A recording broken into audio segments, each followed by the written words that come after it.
নাটক বা সিনেমা, কবিতার বই টই, একাডেমি নন্দন চত্বরে হইচই। চায়ের বারেতে সিট, ফুটবলে ব্যক্তি, সবটা ড্রিবল করে আমাদের কাকু। মাকু নাকি চাড্ডি, বেস্ট ফ্রেন্ড বাড্ডি, ক্যামেরা বহুল দাবা কালচার কাকু। গোটা দেশ ঘুরছে কালচার কাকু।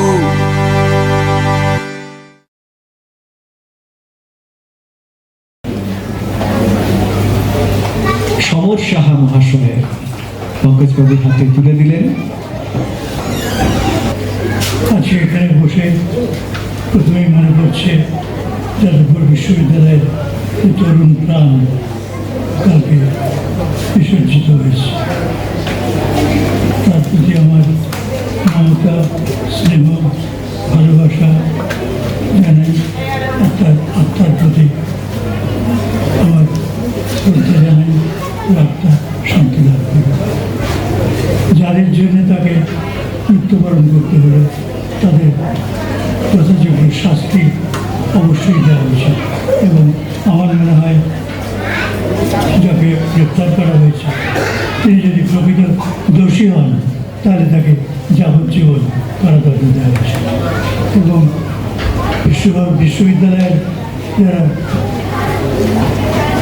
হস্টেল সুপার তাকেও গ্রেপ্তার করা উচিত, জেল হওয়া উচিত, চাকরি যাওয়া উচিত। আমি যাদবপুর বিশ্ববিদ্যালয়ের আদি যুগের ছাত্র এবং সেই জন্যে আমার এই বেদনা গভীরভাবে আমাকে আহত করেছে।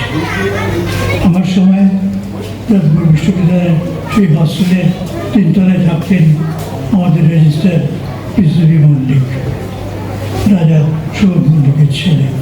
তার কাছে আমি মাঝে মাঝে হস্টেলে যেতাম। আর এই ক্যাম্পাসের মধ্যে থাকতেন আমাদের উপাচার্য ডক্টর ত্রিগুণা সেন। এখন মনে হয় কেউ ধারে কাছে থাকেন না, তার জন্যে জানতেই পারেন না যে কী করছে। এর প্রতিকার অবশ্যই দরকার। এবং আজকে আমার হৃদয়ের তীব্র প্রতিবাদ এবং ঘৃণা এবং ক্রোধ আমি এখানে জানাতে এসেছি। আর সেই জন্যেই বিশেষ করে রবির কাছে আমি খুবই কৃতজ্ঞ। আমি দুঃখিত, আসলে আমার একটা সেরিব্রাল স্ট্রোক হয়ে গেছে, তার জন্যে আমি আমার কণ্ঠস্বর হারিয়েছি। রবীন্দ্রনাথের কিছু বলার আছে। এখনই একটা কালো মেঘকে দেখলাম সীমান্ত বেরোচ্ছে, আকাশ গভীর নীল, হাওড়া সন্ত্রস্ত। প্রথম আণবিক বিস্ফোরণের স্মৃতিতে হেনরি মুরের ভাস্কর্যের কথা মনে পড়ছে। আমি বিজ্ঞানী আইনস্টাইনকে দেখছি ধুলো মুছছেন আণবিক ভাস্কর্যের স্মারকলিপি। এতক্ষণে সে মেঘ কোন সীমান্ত পেরিয়ে গেল। এই কবিতাটির তাৎপর্য অন্যভাবে ধরা পড়বে যদি আমি বলে দিই এটা কোথায় লেখা। শিকাগো ইউনিভার্সিটিতে যে বাড়িতে বসে আণবিক তত্ত্ব নিয়ে গবেষণা হয়েছিল, আমার পিছনে সেই বাড়ি, আর আমার সামনে হেনরি মুরের করা সেই অসাধারণ ভাস্কর্য প্রথম আণবিক বিস্ফোরণের স্মৃতিতে পড়া। শিকাগোর সেই ঐতিহাসিক জায়গায় দাঁড়িয়ে এই কবিতাটি আমার মাথায় এসেছিল। তাহলে আপনারা বুঝতে পারবেন এই কবিতার তাৎপর্য কী। ভবিতব্য তাপপ্রবাহের অজুহাতে যে সারেঙ্গিটা হঠাৎ কাছে টেনে নিলে চেষ্টা করে দেখো ওটা আর বাজবে না। রক্ষা কবচ জোগাড় করে নিয়েছে ও।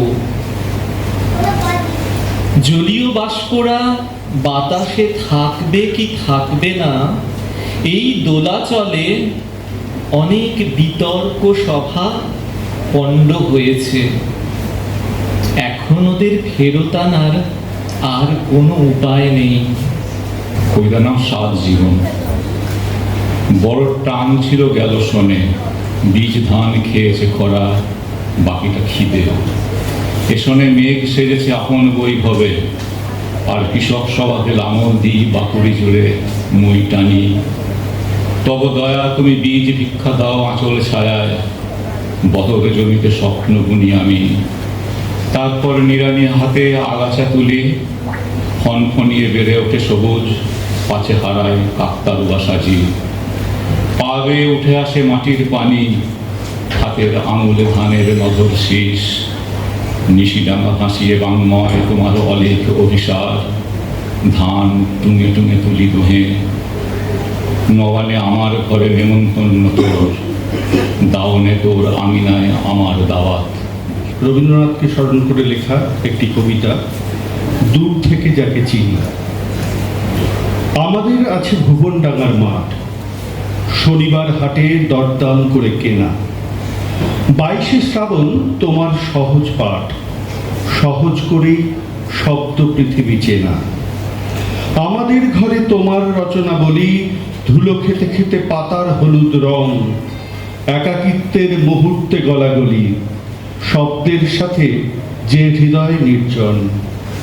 যন্ত্রণাগুলো শব্দের সুরে বেঁধে সহজ কথায় লিখেছ কঠিন শোক। একাকী রাতের পূর্ণিমা চাঁদ কেঁদে বুঝিয়ে দিয়েছে তুমি আমাদের লোক। কোপাই নদীর কাশফুলে আগমনী, সুরে বেজে ওঠে বাউলের এক তারা। ছাতিম তলায় তোমার কণ্ঠধ্বনি, কালের নিয়মে সব শুরু হবে সারা। তোমার কবিতা পাঠ করে যাওয়া মানে দুর্দিন জুড়ে মনের অনুশীলন। অনেক বন্দী ভাবনারা আজ জানে অন্ধকারের গর্ভের আলোড়ন। ঝাঁপিয়ে পড়ে ছিনিয়ে নিল ঘুটির বাক্সটা। আমি খুন চেপে গেলে দেরাদুন থেকে ছুটে চলে যাই গাজীপুর। অস্ত্রের ঝনঝনায়